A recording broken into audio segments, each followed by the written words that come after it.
ਚਾਹੇ ਗੱਡੀਆਂ ਦਾ ਧੂਆਂ ਹੋਵੇ, ਚਾਹੇ ਇੰਡਸਟਰੀ ਦਾ ਸਨਅਤ ਦਾ ਧੂਆਂ ਹੋਵੇ, ਚਾਹੇ ਕੁਝ ਵੀ ਹੋਵੇ ਜੀ, ਸਭ ਕੁਝ ਅਸੀਂ ਕਰ ਰਹੇ ਹਾਂ। ਇੰਨਾ ਤੇਲ ਕਦੇ ਫੂਕਿਆ ਨਹੀਂ ਸੀ ਜਾਂਦਾ ਦੁਨੀਆ ਵਿੱਚ ਜਿੰਨਾ ਹੁਣ ਫੂਕਿਆ ਜਾਂਦਾ ਹੈ ਜੀ। ਤੇ ਉਸ ਦਾ ਅਸਰ ਤੇ ਹੁਣ ਹੈ। ਜਦੋਂ ਸਿਆਲ ਸ਼ੁਰੂ ਹੁੰਦਾ ਹੈ ਤੇ ਉੱਤਰੀ ਭਾਰਤ ਜਿਹੜਾ ਹੈ ਪ੍ਰਦੂਸ਼ਣ ਦੀ ਗ੍ਰਿਫਤ ਦੇ ਵਿੱਚ ਆ ਜਾਂਦਾ ਹੈ। ਖਾਸ ਤੌਰ ਤੇ ਸਾਡਾ NCR ਜਿਹੜਾ ਹੈ ਨੈਸ਼ਨਲ ਕੈਪੀਟਲ ਰੀਜਨ, ਦਿੱਲੀ ਤੇ ਆਸ-ਪਾਸ ਦੇ ਖੇਤਰ ਜਿਹੜੇ ਨੇ ਜੀਣਾ ਦੁੱਭਰ ਹੋ ਜਾਂਦਾ ਹੈ। ਦਿੱਲੀ ਦੇ ਵਿੱਚ ਬਹੁਤ ਸਾਰੀਆਂ ਜਗ੍ਹਾ ਜਿਹੜੇ ਰਹਿਣ ਵਾਲੇ ਲੋਕ ਨੇ ਉਹਨਾਂ ਦਾ ਕਹਿਣਾ ਹੈ ਕਿ ਸਾਡੇ 에ਅਰ ਕੰਡੀਸ਼ਨਰ ਸਾਰਾ ਸਾਲ ਬੰਦ ਨਹੀਂ ਹੁੰਦੇ ਕਿਉਂਕਿ ਗਰਮੀ ਵੱਧ ਗਈ ਹੈ।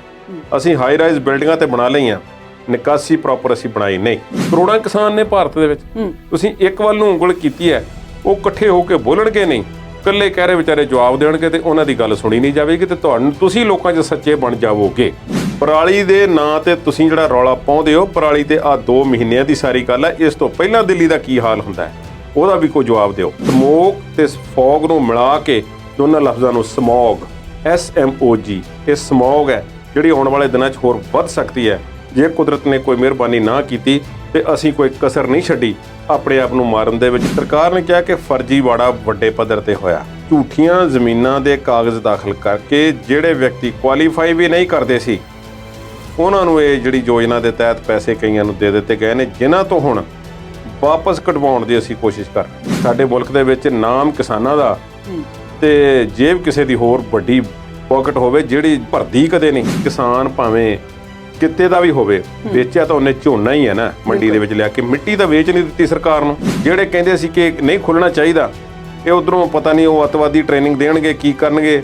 ਪਾਕਿਸਤਾਨ ਨਾਲ ਨਹੀਂ ਖੁੱਲਣਾ ਚਾਹੀਦਾ ਰਸਤਾ, ਸਿੱਧੂ ਨੇ ਜੱਫੀ ਕਿਉਂ ਪਾਈ, ਉਹ ਬਾਅਦ ਵਿੱਚ ਉਦਘਾਟਨੀ ਸਮਾਗਮਾਂ ਤੇ ਪਹੁੰਚੇ ਹੋਏ ਸੀ। ਨਵਜੋਤ ਸਿੰਘ ਸਿੱਧੂ ਦੀ ਜਿਹੜੀ ਜੰਗ ਹੈ ਨਾ ਜੀ, ਉਹ ਵੱਡੇ ਅਹੁਦੇ ਲਈ ਜੀ, ਮੁੱਦਿਆਂ ਤੇ ਆਧਾਰਿਤ ਪਰ ਹੈ ਕਿਸੇ ਹੋਰ ਚੀਜ਼ ਤੇ ਕੇਂਦਰਿਤ। ਨਵਜੋਤ ਸਿੰਘ ਸਿੱਧੂ ਸਰਕਾਰ ਨੂੰ ਇਸ ਤਰ੍ਹਾਂ ਗਾਹੇ ਬਗਾਹੇ ਚਿਤਾਰ ਕੇ ਕੰਮ ਕਰਨੇ ਤੇ ਕਰਵਾਉਣੇ ਚਾਹੁੰਦੇ ਨੇ ਤੇ ਲੋਕਾਂ ਨੂੰ ਦੱਸਣਾ ਚਾਹੁੰਦੇ ਨੇ ਕਿ ਮੈਂ ਹਾਂ ਵੀ ਕਾਂਗਰਸ ਦੇ ਵਿੱਚ ਤੇ ਮੈਂ ਰਹਾਂਗਾ ਵੀ ਇੱਥੇ ਹੀ। ਚਰਨਜੀਤ ਚੰਨੀ ਬਹੁਤ ਮੋਬਿਲਾਈਜ਼ ਵਿਅਕਤੀ ਨੇ, ਉਹ ਬਹੁਤ ਜ਼ਿਆਦਾ ਘੁੰਮਦੇ ਫਿਰਦੇ ਨੇ ਤੇ ਉਹਨਾਂ ਨੂੰ ਇਸ ਤਰ੍ਹਾਂ ਬੰਨ੍ਹ ਕੇ ਰੱਖਣਾ ਇੱਕ ਦਫ਼ਤਰ ਦੇ ਵਿੱਚ ਜਾਂ ਇੱਕ ਕੁਰਸੀ ਦੇ ਨਾਲ ਉਹ ਸੰਭਵ ਨਹੀਂ ਹੈ।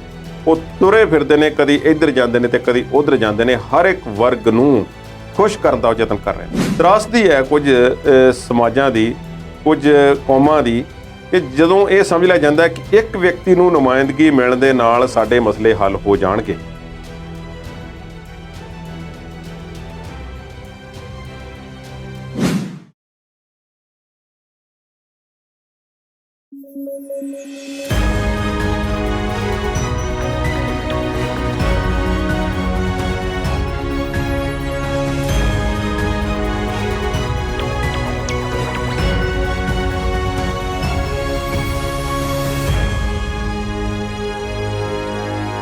ਸਤਿ ਸ਼੍ਰੀ ਅਕਾਲ। ਪੰਜਾਬੀ ਨੈਸ਼ਨਲ ਟੀਵੀ ਦੇਖ ਰਹੇ ਸਾਰੇ ਦਰਸ਼ਕਾਂ ਦਾ ਸਵਾਗਤ ਹੈ। ਖਬਰਾਂ ਤੇ ਆਰ-ਪਾਰ ਦੀ ਚਰਚਾ ਕਰਨ ਲਈ ਲੈ ਕੇ ਹਾਜ਼ਰ ਹਾਂ ਪ੍ਰੋਗਰਾਮ ਵਿਚਾਰ ਚਰਚਾ। ਪ੍ਰਦੂਸ਼ਣ ਦਾ ਰੌਲਾ ਪੈ ਰਿਹਾ ਏ ਕਾਫੀ ਦਿਨਾਂ ਤੋਂ। ਇਹ ਪ੍ਰਦੂਸ਼ਣ ਆਖਰ ਹੈ ਕਿਸ ਚੀਜ਼ ਤੋਂ, ਇਸ ਬਾਰੇ ਅਸੀਂ ਵਿਸਥਾਰ ਨਾਲ ਚਰਚਾ ਕਰਾਂਗੇ। ਪੰਜਾਬ ਦੇ ਮੁੱਖ ਮੰਤਰੀ ਚਰਨਜੀਤ ਸਿੰਘ ਚੰਨੀ ਵੱਲੋਂ ਦਾਅਵੇ ਕੀਤੇ ਜਾ ਰਹੇ ਨੇ ਤੇ ਐਲਾਨ ਕੀਤੇ ਜਾ ਰਹੇ ਨੇ ਕਿ ਉਹਨਾਂ ਨੇ ਬਹੁਤ ਸਾਰੇ ਕੰਮ ਜੋ ਪਹਿਲਾਂ ਨਹੀਂ ਹੋਏ ਉਹ ਖਤਮ ਕਰ ਲਏ ਨੇ, ਉਹ ਮੁਕਾ ਲਏ ਨੇ। ਪਰ ਇਸ ਤੇ ਵੀ ਸਵਾਲੀਆ ਚਿੰਨ੍ਹ ਲਗਾਉਂਦੇ ਨਜ਼ਰ ਆ ਰਹੇ ਨੇ ਨਵਜੋਤ ਸਿੰਘ ਸਿੱਧੂ ਤੇ ਨਾਲ ਦੀ ਨਾਲ ਕਰਤਾਰਪੁਰ ਲਾਂਘਾ ਖੁੱਲਣ ਦੀ ਖਬਰ ਵੀ ਸਾਹਮਣੇ ਆ ਰਹੀ ਹੈ। ਇਹਨਾਂ ਤੇ ਕੁਝ ਹੋਰ ਮੁੱਦਿਆਂ ਤੇ ਚਰਚਾ ਕਰਾਂਗੇ ਤੇ ਚਰਚਾ ਕਰਨ ਲਈ ਮੇਰੇ ਨਾਲ ਨੇ ਜੀ ਸਾਡੇ ਮਾਹਿਰ ਮਹਿਮਾਨ ਸਰਦਾਰ ਕੁਲਦੀਪ ਸਿੰਘ ਹੀਰ ਜੀ। ਸਤਿ ਸ਼੍ਰੀ ਅਕਾਲ ਸਰ। ਸਤਿ ਸ਼੍ਰੀ ਅਕਾਲ ਜੀ, ਸਵਾਗਤ ਹੈ ਤੁਹਾਡਾ ਪ੍ਰੋਗਰਾਮ ਵਿੱਚ। ਮਿਹਰਬਾਨੀ ਜੀ। ਕੁਲਦੀਪ ਜੀ, ਸਭ ਤੋਂ ਪਹਿਲਾਂ ਗੱਲ ਕਰ ਲਈਏ ਪ੍ਰਦੂਸ਼ਣ ਦੀ। ਬਹੁਤ ਰੌਲਾ ਸਾਰੇ ਪਾਸੇ ਪਿਆ ਹੈ ਕਿ ਇਹ ਜਿਹੜਾ ਪ੍ਰਦੂਸ਼ਣ ਹੈ ਇਹ ਪਰਾਲੀ ਤੋਂ ਹੋ ਰਿਹਾ ਹੈ ਜਾਂ ਹੋਰ ਬਹੁਤ ਸਾਰੀਆਂ ਚੀਜ਼ਾਂ ਤੋਂ ਹੋ ਰਿਹਾ ਹੈ, ਜਦ ਕਿ ਬਦਨਾਮ ਸਿਰਫ ਪਰਾਲੀ ਹੋ ਰਹੀ ਹੈ। ਪਰ ਹੁਣ ਸੁਪਰੀਮ ਕੋਰਟ ਦਾ ਇੱਕ, ਜੇ ਅਸੀਂ ਕਹੀਏ, ਫਰਮਾਨ ਸਾਹਮਣੇ ਆਇਆ ਹੈ ਪਰਾਲੀ ਨੂੰ ਲੈ ਕੇ ਤੇ ਪ੍ਰਦੂਸ਼ਣ ਨੂੰ ਲੈ ਕੇ। ਕੀ ਕਹਿਣਾ ਚਾਹੋਗੇ? ਦੇਖੋ, ਗੱਲ ਹੈ ਜੀ ਵੀ ਵਾਤਾਵਰਨ ਦੇ ਮੁੱਦੇ ਤੇ ਅਸੀਂ ਬਹੁਤ ਅਸਿੱਖਿਅਤ ਲੋਕ ਹਾਂ ਜੀ। ਵੈਸੇ ਤੇ ਦੁਨੀਆ ਦੀਆਂ ਕਈ ਅਗਾਂਹ ਵਧੂ ਕੌਮਾਂ ਤੇ ਪੜ੍ਹੇ ਲਿਖੇ ਲੋਕ ਤੇ ਦੁਨੀਆ ਦੇ ਵਿੱਚ ਉੱਚ ਅਹੁਦਿਆਂ ਤੇ ਵਿਰਾਜਮਾਨ ਲੋਕ ਵੀ ਇਸ ਮੁੱਦੇ ਤੇ ਕਾਫੀ ਬੇਫਿਕਰੇ ਬੇਪਰਵਾਹੇ ਨਜ਼ਰ ਆਏ ਸਮੇਂ-ਸਮੇਂ ਤੇ ਜੀ। ਜਿਨ੍ਹਾਂ ਵਿੱਚੋਂ ਸਭ ਤੋਂ ਸਿਖਰਲਾ ਨਾਮ ਅਮਰੀਕਾ ਦੇ ਸਾਬਕਾ ਰਾਸ਼ਟਰਪਤੀ ਡੋਨਲਡ ਟਰੰਪ ਦਾ ਹੈ ਜੀ। ਉਹ ਜਿਹੜਾ ਕਿਤੇ ਕਿਤੇ ਇਹ ਵੀ ਆਖ ਦਿੰਦਾ ਸੀ ਕਿ ਵਾਤਾਵਰਨ ਤਬਦੀਲੀ ਕੋਈ ਚੀਜ਼ ਨਹੀਂ ਹੈ। ਵਾਤਾਵਰਨ ਤਬਦੀਲੀ ਨਹੀਂ ਹੁੰਦੀ, ਇਹ ਤੇ ਐਵੇਂ ਕੁਝ ਸਾਇੰਸਦਾਨਾਂ ਨੇ ਰੌਲਾ ਪਾਇਆ, ਆਪਣਾ ਕੰਮ ਕਰਦੇ ਜਾਓ ਤੇ ਕੰਮ ਕਰਨ ਦੇ ਵਿੱਚ ਕੋਈ ਹਰਜ ਨਹੀਂ। ਦੂਸਰੇ ਪਾਸੇ ਜਿਹੜੇ ਲੋਕ ਇਸ ਤੇ ਕੰਮ ਕਰ ਰਹੇ ਨੇ, ਵਾਤਾਵਰਨ ਪ੍ਰੇਮੀ ਨੇ, ਐਨਵਾਇਰਮੈਂਟਲਿਸਟ ਨੇ, ਦੁਨੀਆ ਦੇ ਵਿੱਚ ਗਲੋਬਲ ਵਾਰਮਿੰਗ ਨੂੰ ਲੈ ਕੇ, ਪ੍ਰਦੂਸ਼ਣ ਨੂੰ ਲੈ ਕੇ, ਸਭ ਚੀਜ਼ਾਂ ਤੇ ਕਿੱਥੇ ਗਰਮੀ ਵੱਧ ਪੈਣੀ ਸ਼ੁਰੂ ਹੋ ਜਾਵੇਗੀ, ਕਿੱਥੇ ਦੇ ਗਲੇਸ਼ੀਅਰ ਖੁਰ ਜਾਣਗੇ, ਕਿੱਥੇ ਹੜ੍ਹ ਆਉਣਗੇ, ਕਿੱਥੇ ਮੀਂਹ ਵੱਧ ਪੈਣਗੇ ਤੇ ਕਿੱਥੇ ਸੋਕਾ ਪਵੇਗਾ, ਸਾਰਾ ਹਿਸਾਬ ਕਿਤਾਬ ਲਗਾਈ ਬੈਠੇ ਨੇ ਜੀ। ਕੁਝ ਲੋਕ ਇਸ ਗੱਲ ਨੂੰ ਸਮਝ ਨਹੀਂ ਰਹੇ। ਪ੍ਰਦੂਸ਼ਣ ਹੈ ਭਾਰਤ ਦੇ ਵਿੱਚ, ਇਸ ਗੱਲ ਵਿੱਚ ਕੋਈ ਸ਼ੰਕਾ ਨਹੀਂ ਜੀ। ਜਦੋਂ ਸਾਲ 2020 ਦੇ ਵਿੱਚ ਪਹਿਲੀ ਵਾਰੀ ਮਾਰਚ ਮਹੀਨੇ ਜਾਂ ਅਪ੍ਰੈਲ ਦੇ ਮਹੀਨੇ ਲੋਕਡਾਊਨ ਲੱਗਾ ਤੇ ਪੰਜਾਬ ਦੇ ਕੋਨੇ-ਕੋਨੇ ਤੋਂ ਖਬਰਾਂ ਆਈਆਂ, ਉਹ ਵੇਖੋ ਜੀ ਸਾਨੂੰ ਹਿਮਾਲਿਆ ਦਿਸਦਾ, ਇੱਥੋਂ ਘਰੋਂ ਹੀ ਦਿਸਦਾ ਹੈ ਹਿਮਾਲਿਆ ਜੀ। ਕਿਉਂ ਦਿਸਣ ਲੱਗਾ? ਉਹ ਇਸੇ ਕਰਕੇ ਦਿਸਣ ਲੱਗਾ ਕਿਉਂਕਿ ਆਬੋ ਹਵਾ ਸਾਫ਼ ਹੋ ਗਈ, ਸਾਰਾ ਗਰਦਾ ਥੱਲੇ ਬੈਠ ਗਿਆ। ਜੋ ਸਾਰਾ ਦਿਨ ਅਸੀਂ ਉਠਾਉਂਦੇ ਹਾਂ, ਉਹ ਭਾਵੇਂ ਪੈਰਾਂ ਨਾਲ ਉਡਾਉਂਦੇ ਹੋਈਏ, ਭਾਵੇਂ ਗੱਡੀਆਂ ਨਾਲ ਉਡਾਉਂਦੇ ਹੋਈਏ, ਚਾਹੇ ਗੱਡੀਆਂ ਦਾ ਧੂੰਆਂ ਹੋਵੇ, ਚਾਹੇ ਇੰਡਸਟਰੀ ਦਾ, ਸਨਅਤ ਦਾ ਧੂੰਆਂ ਹੋਵੇ, ਚਾਹੇ ਕੁਝ ਵੀ ਹੋਵੇ ਜੀ, ਸਭ ਕੁਝ ਅਸੀਂ ਕਰ ਰਹੇ ਹਾਂ। ਇੰਨਾ ਤੇਲ ਕਦੇ ਫੂਕਿਆ ਨਹੀਂ ਸੀ ਜਾਂਦਾ ਦੁਨੀਆ ਵਿੱਚ ਜਿੰਨਾ ਹੁਣ ਫੂਕਿਆ ਜਾਂਦਾ ਹੈ ਜੀ। ਤੇ ਉਸ ਦਾ ਅਸਰ ਤੇ ਹੁਣ ਹੈ। ਗਰਮੀ ਨਿਕਲ ਰਹੀ ਹੈ, ਹਰ ਵਾਹਨ ਦੇ ਉਹਨੂੰ ਇੱਕ ਆਊਟਲੈਟ ਲੱਗਾ ਹੋਇਆ ਜਿੱਥੋਂ ਹਰ ਵੇਲੇ ਧੂੰਆਂ ਨਿਕਲ ਰਿਹਾ, ਤੇ ਧੂੰਆਂ ਕਿੱਥੇ ਜਾਣਾ ਹੈ ਅਕਸਰ। ਲੇਕਿਨ ਵਾਤਾਵਰਨ ਦੇ ਮੁੱਦੇ ਤੇ ਸਾਡੇ ਦੰਦ ਕਥਾਵਾਂ ਵੀ ਚੱਲਦੀਆਂ ਰਹਿੰਦੀਆਂ ਨੇ। ਕਈ ਵਾਰੀ ਇਹ ਵੀ ਹੁੰਦਾ ਹੈ ਕਿ ਕਈ ਵਾਰੀ ਆਮ ਤੌਰ ਤੇ ਮੌਸਮ ਠੀਕ ਹੁੰਦਾ ਹੈ ਤੇ ਫਿਰ ਮਿੱਟੀ ਜਿਹੜੀ ਅਸਮਾਨ ਦੇ ਵਿੱਚ ਵੇਖੀ ਜਾ ਸਕਦੀ ਹੈ, ਉਹ ਮਿੱਟੀ ਕਈ ਵਾਰੀ ਪ੍ਰਦੂਸ਼ਣ ਦੀ ਹੀ ਨਹੀਂ ਹੁੰਦੀ, ਉਸ ਦੇ ਹੋਰ ਵੀ ਕਈ ਕਾਰਨ ਹੁੰਦੇ ਨੇ। ਉਹ ਕੁਝ ਖੇਤਰਾਂ ਤੋਂ, ਮਿਡਲ ਈਸਟ ਸਾਈਡ ਤੋਂ ਇੱਕ ਮਿੱਟੀ ਜਿਹੜੀ ਇੱਕ ਹਨੇਰੀਆਂ ਉੱਥੇ ਚੱਲੀਆਂ ਹੁੰਦੀਆਂ ਨੇ, ਉਹਨਾਂ ਦੀ ਮਿੱਟੀ ਕਿਸੇ ਕਮ ਘੱਟ ਦਬਾਅ ਦੇ ਕਾਰਨ ਜਿਹੜੀ ਹੈ ਉਹ ਪੰਜਾਬ ਜਾਂ ਉੱਤਰੀ ਭਾਰਤ ਦੇ ਵਿੱਚ ਆ ਕੇ ਜਮ੍ਹਾਂ ਹੋ ਜਾਂਦੀ ਤੇ ਫਿਰ ਬਾਰਿਸ਼ ਨਾਲ ਜਾਂ ਤੇਜ਼ ਹਵਾਵਾਂ ਨਾਲ ਹੀ ਇੱਥੋਂ ਨਿਕਲਦੀ ਹੈ। ਇਸੇ ਤਰ੍ਹਾਂ ਹੀ ਜਦੋਂ ਸਿਆਲ ਸ਼ੁਰੂ ਹੁੰਦਾ ਹੈ ਤੇ ਉੱਤਰੀ ਭਾਰਤ ਜਿਹੜਾ ਪ੍ਰਦੂਸ਼ਣ ਦੀ ਗ੍ਰਿਫਤ ਦੇ ਵਿੱਚ ਆ ਜਾਂਦਾ ਹੈ। ਖਾਸ ਤੌਰ ਤੇ ਸਾਡਾ NCR ਜਿਹੜਾ ਹੈ, ਨੈਸ਼ਨਲ ਕੈਪੀਟਲ ਰੀਜਨ, ਦਿੱਲੀ ਤੇ ਆਸ-ਪਾਸ ਦੇ ਖੇਤਰ ਜਿਹੜੇ ਨੇ ਜੀਣਾ ਦੁੱਭਰ ਹੋ ਜਾਂਦਾ ਹੈ। ਔਰ ਜਿੱਥੇ ਬਾਕੀ ਖੇਤਰਾਂ ਦੇ ਵਿੱਚ, ਆਸੇ-ਪਾਸੇ ਪੇਂਡੂ ਇਲਾਕਿਆਂ ਦੇ ਵਿੱਚ ਪੱਖੇ ਵੀ ਬੰਦ ਹੋ ਜਾਂਦੇ ਨੇ, ਉੱਥੇ 에ਅਰ ਕੰਡੀਸ਼ਨਰ ਅਜੇ ਵੀ ਚੱਲਦੇ ਨੇ। ਦਿੱਲੀ ਦੇ ਵਿੱਚ ਬਹੁਤ ਸਾਰੀਆਂ ਜਗ੍ਹਾ ਜਿਹੜੇ ਰਹਿਣ ਵਾਲੇ ਲੋਕ ਨੇ, ਉਹਨਾਂ ਦਾ ਕਹਿਣਾ ਹੈ ਕਿ ਸਾਡੇ 에ਅਰ ਕੰਡੀਸ਼ਨਰ ਸਾਰਾ ਸਾਲ ਬੰਦ ਨਹੀਂ ਹੁੰਦੇ ਕਿਉਂਕਿ ਗਰਮੀ ਵੱਧ ਗਈ ਹੈ। ਅਸੀਂ ਹਾਈ ਰਾਈਜ਼ ਬਿਲਡਿੰਗਾਂ ਤੇ ਬਣਾ ਲਈਆਂ, ਨਿਕਾਸੀ ਪ੍ਰੋਪਰ ਅਸੀਂ ਬਣਾਈ ਨਹੀਂ। ਹੁਣ ਸਾਡੇ ਜਿਹੜੀ ਹੈ ਸੁਣੀ ਸੁਣਾਈ ਗੱਲ ਤੇ ਜਿਹੜਾ ਇੱਕ ਦੂਸਰੇ ਨੂੰ ਕਹਿ ਦੇਣਾ, ਇਹ ਵੀ ਤੇ ਉਸ ਗੱਲ ਤੇ ਯਕੀਨ ਵੀ ਕਰ ਲੈਣਾ, ਇਹ ਵੀ ਗੱਲਾਂ ਬਣੀਆਂ ਹੋਈਆਂ ਨੇ। ਹੁਣ ਜੇ ਮੈਂ ਤੁਹਾਨੂੰ ਇਹ ਆਖਾਂ ਕਿ 25 ਨਵੰਬਰ ਨੂੰ ਦੁਨੀਆ ਜਿਹੜੀ ਹੈ ਉਹ ਖਤਮ ਹੋਣ ਜਾ ਰਹੀ ਹੈ ਕਿਉਂਕਿ ਇੱਕ ਗ੍ਰਹਿ ਡਿੱਗ ਪੈਣਾ ਹੈ ਤੇ ਉਸ ਦੇ ਨਾਲ ਸਭ ਕੁਝ ਖਤਮ ਹੋ ਜਾਵੇਗਾ, ਤੁਸੀਂ ਮੇਰੀ ਇਸ ਗੱਲ ਤੇ ਯਕੀਨ ਕਰੋਗੇ? ਮੈਂ ਸਾਰੇ ਯਕੀਨ ਕਰਾਂ ਬਹੁਤ ਸਾਰੇ ਲੋਕ ਇਹੋ ਜਿਹੇ ਹੋਣਗੇ ਜਿਹੜੀ ਇਹਨਾਂ ਸਭ ਚੀਜ਼ਾਂ ਤੇ ਯਕੀਨ ਕਰ ਵੀ ਲੈਂਦੇ ਨੇ। ਯਕੀਨ ਕਰ ਲੈਂਦੇ ਨੇ, ਬਿਲਕੁਲ ਇਹੋ ਹੀ ਜਵਾਬ ਹੈ ਇਸ ਗੱਲ ਦਾ। ਇਹ ਜਿਹੜਾ ਪ੍ਰਦੂਸ਼ਣ ਦਾ ਮਸਲਾ ਹੈ, ਇਸ ਮਾਮਲੇ ਤੇ ਜਿਹੜੀ ਗੱਲ ਸਾਡੀਆਂ ਸਰਕਾਰਾਂ, ਜਿਹੜੀਆਂ ਗੱਲਾਂ ਸਾਡੇ ਕੁਝ ਚੰਦ ਸਿਆਸਤਦਾਨ, ਜਿਹੜੀਆਂ ਗੱਲਾਂ ਸਾਡੇ ਕੁਝ ਸਾਇੰਸਦਾਨ ਕਹਿ ਦਿੰਦੇ ਨੇ, ਚਾਹੇ ਉਹ ਇੱਕ ਦੂਸਰੇ ਨਾਲ ਸਹਿਮਤ ਹੋਣ ਜਾਂ ਨਾ ਹੋਣ, ਪਰ ਉਸ ਮਾਮਲੇ ਤੇ ਸਾਨੂੰ ਉਹਨਾਂ ਤੇ ਯਕੀਨ ਕਰਨਾ ਪੈਂਦਾ ਹੈ। ਹੁਣ ਭਵਿੱਖਬਾਣੀ ਹੈ, ਪੰਜਾਬ ਦਾ ਕਿਸਾਨ ਇੰਨਾ ਸਿਆਣਾ ਹੋ ਗਿਆ ਕਿ ਉਹ ਫਸਲ ਬੀਜਣ ਤੋਂ ਵੱਢਣ ਤੋਂ ਪਹਿਲਾਂ ਦੇਖਦਾ ਹੈ ਕਿ ਯਾਰ ਦੇਖੋ ਪਰਸੋਂ ਨੂੰ ਕਿੰਨੇ % ਮੌਸਮ ਖਰਾਬ ਹੈ, ਕਿੰਨੇ % ਬਾਰਿਸ਼ ਦੱਸੀ ਹੈ, ਕਿਹੜੀ ਹਵਾ ਵਗੇਗੀ, ਕਿੱਧਰ ਨੂੰ ਜਾਵੇਗਾ, ਕਿਹੜੇ ਦਿਨਾਂ ਵਿੱਚ ਗਰਮੀ ਵੱਧ ਹੋਵੇਗੀ, ਧੁੱਪ ਨਿਕਲੇਗੀ ਕਿ ਨਹੀਂ ਨਿਕਲੇਗੀ। ਇਹਨਾਂ ਗੱਲਾਂ ਦਾ ਅੰਦਾਜ਼ਾ ਲਾਇਆ ਜਾ ਰਿਹਾ ਹੈ।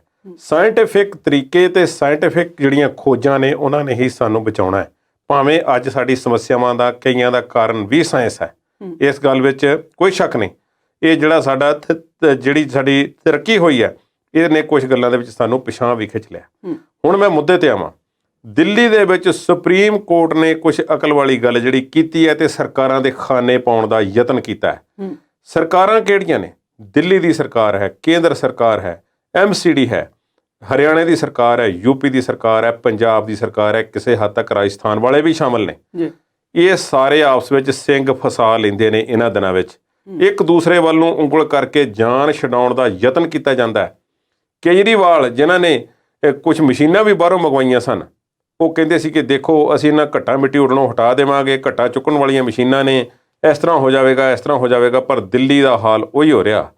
ਦਿੱਲੀ, ਪੰਜਾਬ ਤੋਂ ਦਿੱਲੀ ਨੂੰ ਜਾਣਾ ਹੋਵੇ ਤੇ ਦਿੱਲੀ ਵੜਦਿਆਂ ਸਾਰੇ ਬਾਈਪਾਸ ਤੇ ਜਾਂਦਿਆਂ ਖੱਬੇ ਹੱਥ ਨੂੰ ਉੱਚੀਆਂ ਪਹਾੜੀਆਂ ਤੁਹਾਡਾ ਸਵਾਗਤ ਕਰਦੀਆਂ ਨੇ। ਉਹ ਪਹਾੜੀਆਂ ਜਿਹੜੀਆਂ ਨੇ ਹੋਰ ਕਿਸੇ ਵਸਤੂ ਦੀਆਂ ਨਹੀਂ, ਕੁਦਰਤੀ ਤੌਰ ਤੇ ਬਣੀਆਂ ਨਹੀਂ, ਉਹ ਕੂੜੇ ਦੇ ਢੇਰ ਨੇ ਜੋ ਪਿਛਲੇ 20 25 30 ਸਾਲਾਂ ਤੋਂ ਉੱਥੇ ਲੱਗ ਰਹੇ ਨੇ, ਦਿਨ ਬ ਦਿਨ ਉੱਚੇ ਹੁੰਦੇ ਜਾ ਰਹੇ ਨੇ। ਸਾਡੇ ਕੋਲ ਕੂੜੇ ਨੂੰ ਸਾਂਭਣ ਦਾ ਪ੍ਰਬੰਧ ਨਹੀਂ ਹੈ, ਸਾਡੇ ਕੋਲ ਗੱਡੀਆਂ ਨੂੰ ਕੰਟਰੋਲ ਕਰਨ ਦਾ ਕੋਈ ਪ੍ਰਬੰਧ ਨਹੀਂ ਹੈ। ਹੁਣ ਜੇ ਮੈਂ ਤੁਹਾਨੂੰ ਪੁੱਛਾਂ ਕਿ ਕੀ ਤੁਹਾਨੂੰ ਯਾਦ ਹੈ ਕਿ ਔਡ ਈਵਨ ਸਕੀਮ ਵੀ ਇੱਕ ਨਾਂ ਦੀ ਸਕੀਮ ਹੁੰਦੀ ਸੀ? ਬਿਲਕੁਲ। ਉਹ ਫਿਰ ਕਿੱਥੇ ਗਈ ਹੈ? ਕਿਉਂ ਨਹੀਂ ਉਹਨੂੰ ਦੁਬਾਰਾ ਲਾਗੂ ਕੀਤਾ ਗਿਆ? ਪਰ ਇਹਦੇ ਨਾਲੋਂ ਸੌਖਾ ਕੰਮ ਇਹ ਹੈ ਕਿ ਕਿਸਾਨਾਂ ਵੱਲ ਨੂੰ ਉਂਗਲ ਕਰ ਦਿਓ। ਕਿਸਾਨ ਕੋਈ ਇੱਕ ਸੰਸਥਾ ਦਾ ਨਾਮ ਨਹੀਂ, ਕਿਸਾਨ ਤੇ ਲੱਖਾਂ ਕਰੋੜਾਂ ਕਿਸਾਨ ਨੇ ਭਾਰਤ ਦੇ ਵਿੱਚ। ਤੁਸੀਂ ਇੱਕ ਵੱਲ ਨੂੰ ਉਂਗਲ ਕੀਤੀ ਹੈ, ਉਹ ਇਕੱਠੇ ਹੋ ਕੇ ਬੋਲਣਗੇ ਨਹੀਂ, ਇਕੱਲੇ ਕਹਿ ਰਹੇ ਵਿਚਾਰੇ ਜਵਾਬ ਦੇਣਗੇ ਤੇ ਉਹਨਾਂ ਦੀ ਗੱਲ ਸੁਣੀ ਨਹੀਂ ਜਾਵੇਗੀ ਤੇ ਤੁਸੀਂ ਲੋਕਾਂ 'ਚ ਸੱਚੇ ਬਣ ਜਾਵੋਗੇ। ਇਹੋ ਹੀ ਕੰਮ ਹੋਇਆ। ਲਓ ਜੀ, ਪੰਜਾਬ ਦੀ ਪਰਾਲੀ ਦਾ ਧੂੰਆਂ ਦਿੱਲੀ ਪਹੁੰਚ ਗਿਆ। ਹਰਿਆਣੇ ਵਾਲਿਆਂ ਨੇ ਪਰਾਲੀ ਨੂੰ ਜ਼ਿਆਦਾ ਅੱਗ ਲਾ ਦਿੱਤੀ ਹੈ ਤੇ ਉਹ ਵੀ ਦਿੱਲੀ ਪਹੁੰਚ ਗਈ ਆ। ਸਰਕਾਰਾਂ ਨੇ ਇਹੋ ਕੰਮ ਹੀ ਕੀਤਾ, ਆਪਣੀ ਜਾਨ ਛਡਾਉਣ ਦੀ ਕੋਸ਼ਿਸ਼ ਕੀਤੀ ਹੈ। ਪਰ ਅਦਾਲਤ ਨੇ ਕਿਹਾ ਕਿ ਸਿਰਫ 5 ਤੋਂ 10% ਧੂੰਆਂ ਪਰਾਲੀ ਦਾ ਲੁਕੋ। ਸਰਕਾਰਾਂ ਇਸ ਵੱਲ ਧਿਆਨ ਕਿਉਂ ਨਹੀਂ ਦੇ ਰਹੀਆਂ? ਸਰਕਾਰਾਂ ਜਿਹੜੇ ਹਲਫਨਾਮੇ ਅਦਾਲਤਾਂ ਦੇ ਵਿੱਚ ਦਾਖਲ ਕਰ ਰਹੀਆਂ ਨੇ ਉਹਨਾਂ ਵਿੱਚ ਕੁਝ ਵੀ ਕਲੀਅਰ ਕੱਟ ਨਹੀਂ ਹੈ। ਪਰਾਲੀ ਦੇ ਨਾਂ ਤੇ ਤੁਸੀਂ ਜਿਹੜਾ ਰੌਲਾ ਪਾਉਂਦੇ ਹੋ, ਪਰਾਲੀ ਤੇ ਆਹ 2 ਮਹੀਨਿਆਂ ਦੀ ਸਾਰੀ ਗੱਲ ਹੈ। ਇਸ ਤੋਂ ਪਹਿਲਾਂ ਦਿੱਲੀ ਦਾ ਕੀ ਹਾਲ ਹੁੰਦਾ ਹੈ ਉਹਦਾ ਵੀ ਕੋਈ ਜਵਾਬ ਦਿਓ। ਉਹਦਾ ਜਵਾਬ ਨਹੀਂ ਦਿੱਤਾ ਜਾ ਰਿਹਾ। ਲੋਕਡਾਊਨ ਲਾਉਣ ਦੀਆਂ ਚੇਤਾਵਨੀਆਂ ਦਿੱਤੀਆਂ ਜਾ ਰਹੀਆਂ ਨੇ। ਇਹ ਲੋਕਡਾਊਨ ਲਾਉਣ ਦੀਆਂ ਚੇਤਾਵਨੀਆਂ ਜਿਹੜੀਆਂ ਨੇ, ਇਹਨਾਂ ਤੋਂ ਪਹਿਲਾਂ ਪ੍ਰਬੰਧ ਕਿਉਂ ਨਹੀਂ ਕੀਤੇ ਜਾਂਦੇ ਇਹਨਾਂ ਦਿਨਾਂ ਵਾਸਤੇ? ਸਨਅਤ, ਟਰਾਂਸਪੋਰਟ, ਵਾਹਨ ਤੇ ਹੋਰ ਪਤਾ ਨਹੀਂ ਕੀ ਕੁਝ। ਅਦਾਲਤ ਨੇ ਇਹਨਾਂ ਦਾ ਨਾਮ ਲਿਆ ਕਿ ਇਹਨਾਂ ਤੇ ਨਜ਼ਰ ਮਾਰੋ, ਇਹਨਾਂ ਨੂੰ ਰੋਕੋ। ਲੋਕਾਂ ਨੂੰ ਘਰੋਂ ਕੰਮ ਕਰਨ ਦਾ, ਜਿਹੜੇ ਤੁਹਾਡੇ ਅਫਸਰ ਨੇ, ਜਿਹੜੇ ਤੁਹਾਡੇ ਕਰਮਚਾਰੀ ਨੇ, ਘਰੋਂ ਕੰਮ ਕਰਨ ਦੀ ਆਦਤ ਪਾਓ। ਇਹੋ ਜਿਹਾ ਸਿਸਟਮ ਬਣਾਓ ਕਿ ਸੜਕਾਂ ਤੇ ਰਸ਼ ਘਟੇ।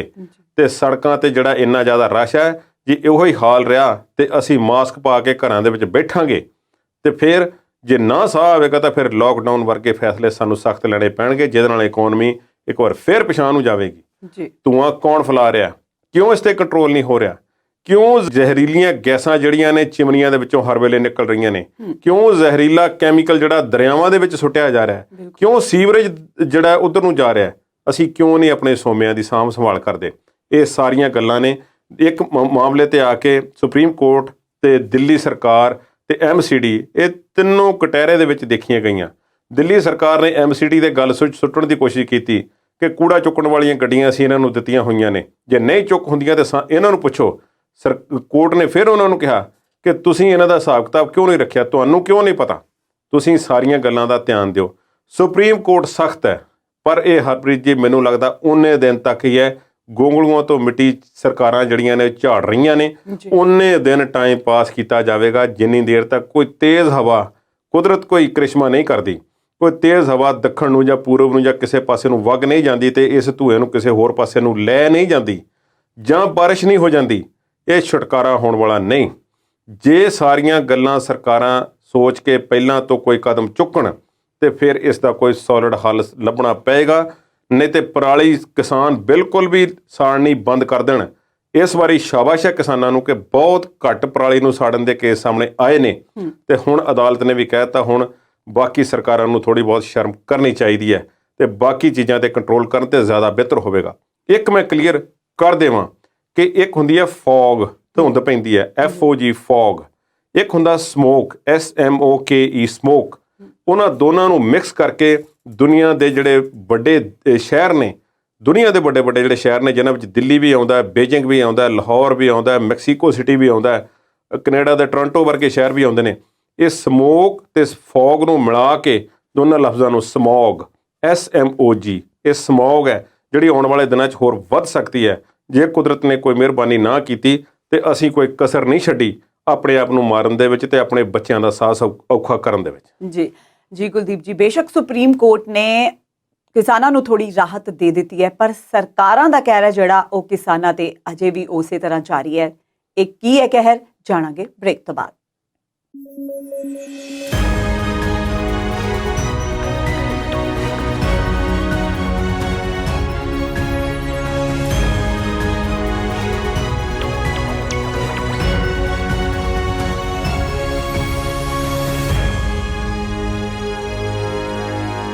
ਬ੍ਰੇਕ ਤੋਂ ਬਾਅਦ ਸਵਾਗਤ ਹੈ ਜੀ। ਕੁਲਦੀਪ ਜੀ, ਬ੍ਰੇਕ ਤੋਂ ਪਹਿਲਾਂ ਅਸੀਂ ਗੱਲ ਕਰ ਰਹੇ ਸੀ ਕਿਸਾਨਾਂ ਤੇ ਜਿਹੜਾ ਕਹਿਰ ਟੁੱਟਿਆ। ਬੇਸ਼ੱਕ ਸੁਪਰੀਮ ਕੋਰਟ ਨੇ ਰਾਹਤ ਦੇ ਦਿੱਤੀ ਹੈ ਕਿਸਾਨਾਂ ਨੂੰ, ਕੁਦਰਤ ਵੀ ਕਦੇ-ਕਦੇ ਕਿਸਾਨਾਂ ਤੇ ਜਿਹੜੀ ਹੈ ਉਹ ਰਹਿਮਤ ਦਿਖਾ ਦਿੰਦੀ ਹੈ, ਪਰ ਜੇ ਅਸੀਂ ਸਰਕਾਰਾਂ ਦੀ ਗੱਲ ਕਰੀਏ ਤਾਂ ਜਿਹੜੇ ਕਿਸਾਨ ਨੇ ਉਹ ਸਰਕਾਰਾਂ ਦੇ ਫੈਸਲਿਆਂ ਦੇ ਵਿੱਚ ਹਮੇਸ਼ਾ ਤੋਂ ਪਿਸਦੇ ਆਏ ਨੇ। ਕੀ ਕਹਿਣਾ ਚਾਹੋਗੇ? ਦੇਖੋ, ਗੱਲ ਹੈ ਜੀ, ਇੱਕ ਤਾਂ ਕੇਂਦਰ ਸਰਕਾਰ ਦਾ ਫੈਸਲਾ ਹੈ ਕਿ ਸਨਮਾਨ ਨਿਧੀ ਯੋਜਨਾ ਦੇ ਤਹਿਤ ਜੀ ਅਸੀਂ ਕਿਸਾਨਾਂ ਦੇ ਖਾਤਿਆਂ ਦੇ ਵਿੱਚ ਸਾਲ ਦੇ 6,000 ਰੁਪਏ ਪਾਉਣੇ ਹੁੰਦੇ ਨੇ ਜੀ। ਪਹਿਲਾਂ ਤਾਂ ਚਲੋ ਹੁਣ ਗੱਲ ਇਹ ਆ ਕਿ ਹਾਲਾਤ ਕਿਸਾਨੀ ਦੇ ਇੰਨੇ ਮਾੜੇ ਹੋ ਚੁੱਕੇ ਨੇ ਕਿ ਕਿਸਾਨ ਵੀ ਸੋਚਦਾ ਵੀ ਚਲੋ ਜੋ ਆਉਂਦਾ ਉਹ ਤੇ ਆਵੇ, ਤੇ 6,000 ਨਾਲ ਬਣਦਾ ਕੀ ਹੈ ਕਿਸਾਨ ਦਾ, ਜਿਸ ਨੂੰ ਤੁਸੀਂ ਕਿਸਾਨ ਆਖਦੇ ਹੋ। 6,000 ਨਾਲ ਇੱਕ ਵਾਰੀ ਤੇ ਟਰੈਕਟਰ ਦੀ ਟੈਂਕੀ ਨਹੀਂ ਭਰਦੀ। ਹੁਣ ਦੂਸਰੀ ਗੱਲ ਕਿ 6,000 ਰੁਪਇਆ ਤੁਸੀਂ ਦੇਣਾ ਹੈ ਤੇ ਉਹਦਾ ਕੋਈ ਪ੍ਰੋਪਰ ਸਿਸਟਮ ਕਿਉਂ ਨਹੀਂ ਅਪਣਾਇਆ ਗਿਆ ਤਾਂ ਕਿ ਹਰ ਵਾਰੀ ਦੇਣ ਵਿੱਚ ਜਿਹੜੀ ਸੌਖ ਹੋਵੇ। ਹੋਇਆ ਇਹ ਸਰਕਾਰ ਦਾ ਇਹ ਕਹਿਣਾ, ਅਸੀਂ ਨਹੀਂ ਕਹਿ ਰਹੇ। ਸਰਕਾਰ ਨੇ ਕਿਹਾ ਕਿ ਫਰਜ਼ੀਵਾੜਾ ਵੱਡੇ ਪੱਧਰ ਤੇ ਹੋਇਆ। ਅਸਲ ਨਿਯਮ ਇਹ ਹੈ ਕਿ ਕਿਸਾਨ ਦੇ ਕੋਲ ਘੱਟੋ ਘੱਟ ਜਿੰਨੇ ਸਨਮਾਨ ਨਿਧੀ ਯੋਜਨਾ ਦੇ ਤਹਿਤ 6,000 ਰੁਪਏ ਲੈਣੇ ਨੇ, ਉਸ ਕੋਲ 2.5 ਏਕੜ ਜ਼ਮੀਨ ਜਿਹੜੀ ਹੈ ਉਸ ਦੀ ਮਾਲਕੀ ਹੋਣੀ ਜ਼ਰੂਰੀ ਹੈ। ਦੂਸਰਾ ਨਿਯਮ ਹੈ ਕਿ ਉਸ ਦੀ ਉਮਰ 18 ਤੋਂ 40 ਸਾਲ ਦੇ ਵਿੱਚ ਹੋਵੇ। ਹੋਰ ਵੀ ਨਿਯਮ ਹੋਣਗੇ, ਪਰ ਇਹ ਮਦਦ ਹੈ, ਇੱਕ ਬੇਸਿਕ ਨਿਯਮ ਹੈ ਉਹਦੇ ਵਾਸਤੇ ਜਿਹੜੇ ਮੈਂ ਉਹ ਤੁਹਾਨੂੰ ਦੱਸੇ ਨੇ ਜੀ। ਉਹਨਾਂ ਨੇ ਇਹ ਕਿਹਾ ਕਿ ਕਈ ਝੂਠੀਆਂ ਜ਼ਮੀਨਾਂ ਦੇ ਕਾਗਜ਼ ਦਾਖਲ ਕਰਕੇ ਜਿਹੜੇ ਵਿਅਕਤੀ ਕੁਆਲੀਫਾਈ ਵੀ ਨਹੀਂ ਕਰਦੇ ਸੀ, ਉਹਨਾਂ ਨੂੰ ਇਹ ਜਿਹੜੀ ਯੋਜਨਾ ਦੇ ਤਹਿਤ ਪੈਸੇ ਕਈਆਂ ਨੂੰ ਦੇ ਦਿੱਤੇ ਗਏ ਨੇ, ਜਿਨ੍ਹਾਂ ਤੋਂ ਹੁਣ ਵਾਪਸ ਕਢਵਾਉਣ ਦੀ ਅਸੀਂ ਕੋਸ਼ਿਸ਼ ਕਰ ਰਹੇ ਹਾਂ ਜੀ। ਸਰਕਾਰ ਇਹ ਜਾਣਦੀ ਹੈ ਕਿ ਕਾਗਜ਼ ਪੱਤਰ ਜਿਹੜੇ ਦਾਖਲ ਕਰਨੇ ਹੁੰਦੇ ਨੇ, ਭਾਰਤ ਦੇ ਵਿੱਚ ਸਿਸਟਮ ਕਿਹੋ ਜਿਹਾ, ਐਫੀਡੇਵਿਟ ਲਿਆਓ, ਪਟਵਾਰੀ ਤੋਂ ਟੈਸਟ ਕਰਾਓ, SDM ਤੋਂ ਟੈਸਟ ਕਰਾ ਦਿਓ, ਤਹਿਸੀਲਦਾਰ ਦੇ ਸਾਈਨ ਹੋ ਜਾਣ, ਉੱਥੋਂ ਟੈਸਟ ਕਰਾ ਲਿਓ, ਇੰਨੇ ਨੰਬਰ ਫਾਰਮ ਲਾ ਦਿਓ। ਇਹ ਫਾਰਮਾਂ ਦੇ ਵਿੱਚ ਹੀ ਜ਼ਿੰਦਗੀ ਨਿਕਲ ਜਾਂਦੀ ਹੈ। ਜਦ ਇੱਕ ਵਾਰੀ ਜਿਹੜਾ ਕੋਈ ਪੋਰਟਲ ਪ੍ਰੋਪਰਲੀ ਬਣਾ ਕੇ ਉਸ ਦੇ ਉੱਪਰ ਆਨਲਾਈਨ ਰਜਿਸਟ੍ਰੇਸ਼ਨ ਕਿਉਂ ਨਹੀਂ ਲਈ ਗਈ, ਜੇ ਲਈ ਗਈ ਹੈ ਤਾਂ ਫਿਰ ਹੁਣ ਉਹਨਾਂ ਦਾ ਰੌਲਾ ਰੱਪਾ ਪੈਣਾ ਇਸ ਵੱਡੇ ਪੱਧਰ ਤੇ ਉਸ ਦੇ ਬਾਰੇ ਸਰਕਾਰ ਨੇ ਕੋਈ ਅਜੇ ਤੱਕ ਕੋਈ ਬਹੁਤੀ ਵੱਡੀ ਗੱਲ ਦੱਸੀ ਤਾਂ ਨਹੀਂ, ਪਰ ਹੋ ਸਕਦਾ ਹੈ ਕਿ ਹਜ਼ਾਰਾਂ ਕਰੋੜਾਂ ਦਾ ਇੱਕ ਘਪਲਾ ਹੋਵੇ ਜੀ। ਪਰ ਗੱਲ ਇਹ ਹੈ, ਚਲੋ ਜੇ ਕਿਸਾਨ ਨਹੀਂ ਲਏ ਨੇ ਤੇ ਜ਼ਮੀਨਾਂ ਦੇ 100 ਕਾਗਜ਼ਾਂ ਦੇ ਵਿੱਚ ਨੁਕਸ ਹੁੰਦੇ ਨੇ, ਹੋ ਸਕਦਾ ਕਿਸਾਨ ਨਹੀਂ ਲਏ ਹੋਣ, ਪਰ ਇਹ ਵੀ ਤਾਂ ਸੰਭਵ ਹੈ ਕਿ ਸਾਡੇ ਮੁਲਕ ਦੇ ਵਿੱਚ ਨਾਮ ਕਿਸਾਨਾਂ ਦਾ ਤੇ ਜੇਬ ਕਿਸੇ ਦੀ ਹੋਰ ਵੱਡੀ ਪਾਕਟ ਹੋਵੇ ਜਿਹੜੀ ਭਰਦੀ ਕਦੇ ਨਹੀਂ। ਕਿਤੇ ਉਹੀ ਗੱਲ ਤਾਂ ਨਹੀਂ। ਬਿਲਕੁਲ। ਖੈਰ, ਇਹ ਹੁਣ ਕੇਂਦਰ ਸਰਕਾਰ ਫੈਸਲਾ ਲਵੇਗੀ ਜਾਂ ਜਾਂਚ ਕਰੇਗੀ ਕਿ ਇਹ ਕਿਹਦੇ ਖਾਤੇ 'ਚ ਪੈਸੇ ਗਏ ਨੇ ਤੇ ਜਾਇਜ਼ ਗਏ ਨੇ ਕਿ ਨਾਜਾਇਜ਼ ਗਏ ਨੇ। ਪੰਜਾਬ ਸਰਕਾਰ ਤੇ ਹੋਰਨਾਂ ਜਿਹੜੀਆਂ ਸੂਬਾ ਸਰਕਾਰਾਂ ਨੇ, ਉਹਨਾਂ ਨੇ ਵੀ ਇਸ ਗੱਲ ਦੇ ਵਿੱਚ ਨਾਲ ਜਾਂਚ ਕਰਨੀ ਤੇ ਕਰਵਾਉਣੀ ਹੈ। ਹੁਣ ਪੰਜਾਬ ਸਰਕਾਰ ਦੇ ਇੱਕ ਫੈਸਲੇ ਦੀ ਗੱਲ ਕਰਦੇ ਹਾਂ। ਪੰਜਾਬ ਸਰਕਾਰ ਨੇ ਪਿਛਲੇ ਸਾਲ ਤੋਂ ਇੱਕ ਪੋਰਟਲ ਆਨਲਾਈਨ ਬਣਾ ਕੇ ਕਿਸਾਨਾਂ ਦੀ ਫਸਲ ਖਰੀਦਣ ਦਾ ਸਿਸਟਮ ਸ਼ੁਰੂ ਕੀਤਾ ਜੀ। ਕੋਵਿਡ ਦੇ ਦੌਰਾਨ ਵੀ ਇਹ ਕੰਮ ਹੋਇਆ ਸੀ, ਪਰ ਹੁਣ ਕੋਸ਼ਿਸ਼ ਜਿਹੜੀ ਹੈ, ਦੌੜ ਜਿਹੜੀ ਹੈ, ਉਹ ਹੋਰ ਕੰਮ ਦੀ ਲੱਗ ਗਈ ਹੈ। ਪੰਜਾਬ ਸਰਕਾਰ ਭਾਵੇਂ ਕਿ ਝੋਨੇ ਦੀ ਖਰੀਦ ਸਹੀ ਤਰੀਕੇ ਨਾਲ ਤਕਰੀਬਨ ਨਿਬੇੜ ਗਈ ਹੈ, ਥੋੜ੍ਹੀਆਂ ਬਹੁਤੀਆਂ ਰੁਕਾਵਟਾਂ ਤੇ ਹਰ ਸਾਲ ਆਉਂਦੀਆਂ ਨੇ, ਪਰ ਫਿਰ ਵੀ ਠੀਕ ਠਾਕ ਤਰੀਕੇ ਨਾਲ ਝੋਨੇ ਦੀ ਖਰੀਦ ਹੋ ਗਈ ਹੈ, ਇਸ ਵਿੱਚ ਕੋਈ ਸ਼ੱਕ ਨਹੀਂ। ਪਰ ਪੰਜਾਬ ਸਰਕਾਰ ਨੇ ਇਸ ਵਾਰੀ ਅੱਡੀ ਚੋਟੀ ਦਾ ਜ਼ੋਰ ਲਾ ਲਿਆ ਇਸ ਗੱਲ ਨੂੰ ਕਿ ਕਿਤੇ ਬਾਹਰਲੇ ਸੂਬੇ ਤੋਂ ਆ ਕੇ ਕੋਈ ਝੋਨਾ ਪੰਜਾਬ ਦੀ ਮੰਡੀ ਦੇ ਵਿੱਚ ਨਾ ਵਿਕ ਜਾਵੇ ਜੀ, ਕਿਉਂਕਿ ਪੇਮੈਂਟ ਸਰਕਾਰਾਂ ਨੇ ਕਰਨੀ ਹੈ। ਤੇ ਜੇ ਬਾਹਰਲੇ ਆ ਕੇ ਬਾਹਰਲੀਆਂ ਸਰਕਾਰਾਂ ਉਹਨਾਂ ਦੇ ਪੈਰ ਲਾਉਣ ਨਾ, ਉੱਥੇ ਖਰੀਦ ਪ੍ਰੋਪਰ ਹੋਵੇ ਨਾ, ਤੇ ਪੰਜਾਬ ਵਾਲੇ ਵੀ ਕਿਉਂ ਉਹਨਾਂ ਨੂੰ ਪੈਸੇ ਦੇਣ। ਲਾਗਲੇ ਸੂਬਿਆਂ ਦੀਆਂ ਮੰਡੀਆਂ 'ਚੋਂ ਪਿਛਲੇ ਸਾਲ ਟਰੱਕਾਂ ਦੇ ਟਰੱਕ ਭਰ ਕੇ ਆਏ ਮੰਡੀਆਂ 'ਚ, ਤੇ ਉਹ ਇੱਥੇ ਆ ਕੇ ਵਿਕੇ ਨੇ, ਤੇ ਸਰਕਾਰ ਨੂੰ ਅਦਾਇਗੀ ਕਰਨੀ ਪਈ ਹੈ।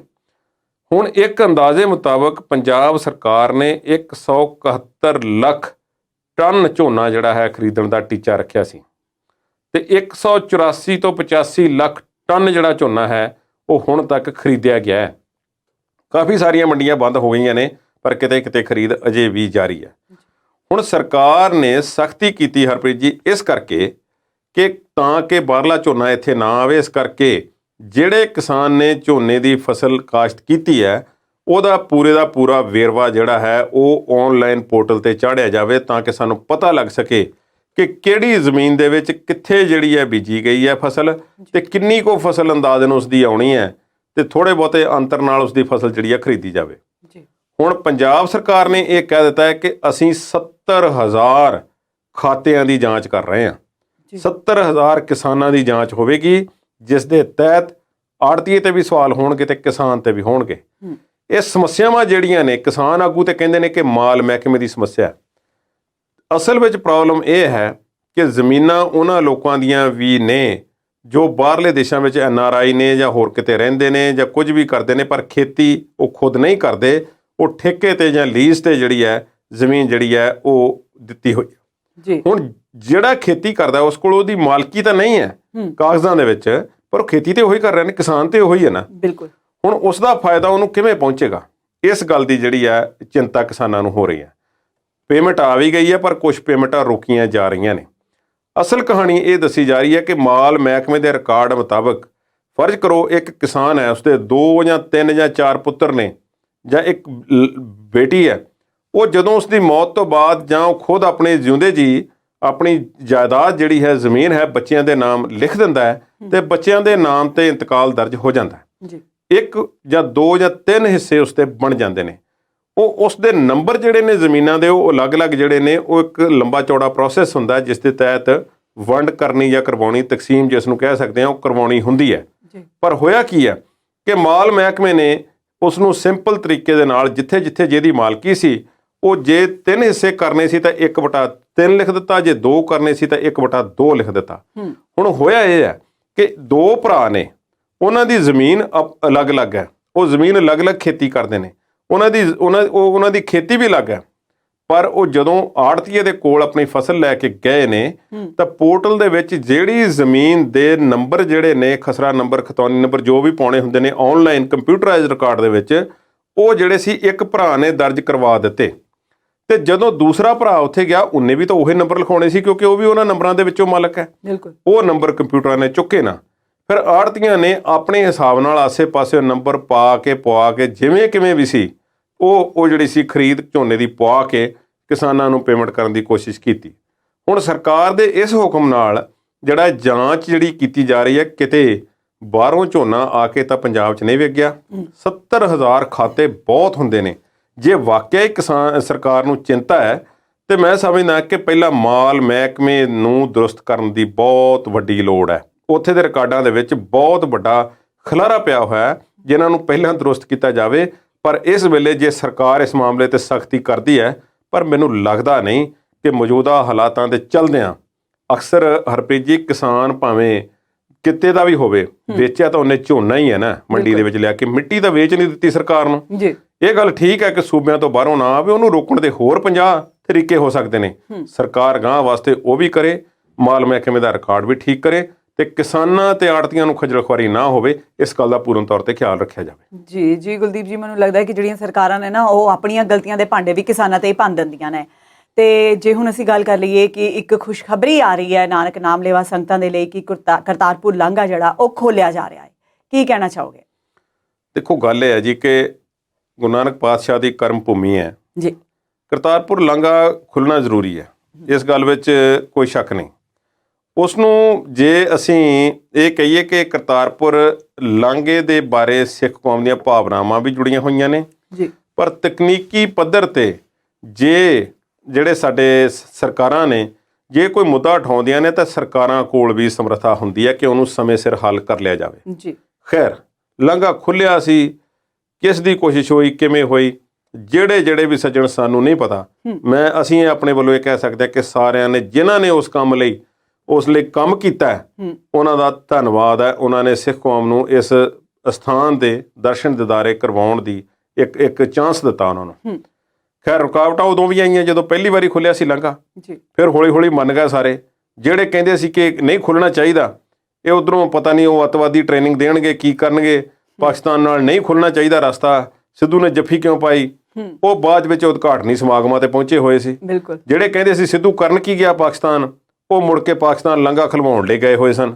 ਇਹ ਸਭ ਕੁਝ ਹੋਇਆ, ਪਰ ਇਹ ਕੋਵਿਡ ਕਰਕੇ ਬੰਦ ਹੋਇਆ ਸੀ। ਪਰ ਉਸ ਗੱਲ ਵਿੱਚ ਹਰਪ੍ਰੀਤ ਜੀ ਤਕਨੀਕੀ ਖਾਮੀਆਂ ਦਾ ਢੇਰ ਹੈ।